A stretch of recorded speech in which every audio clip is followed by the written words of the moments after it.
Hello friends मोहर कृष्ण आज बनइबा भेज क्लियर सूप।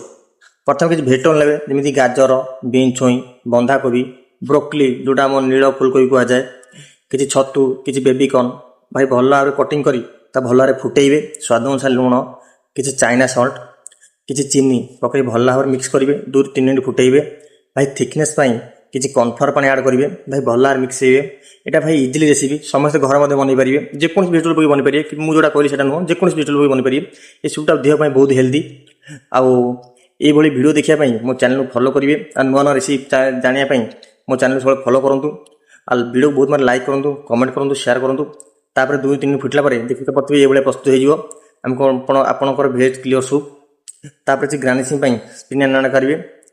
भाई स्प्रिंग अनियन आड कला भाई देखिए बहुत इजिली बन वीडियो बहुत मतलब शेयर करूँ लाइक करूँ कमेंट करूँ। रहुची जय जगन्नाथ।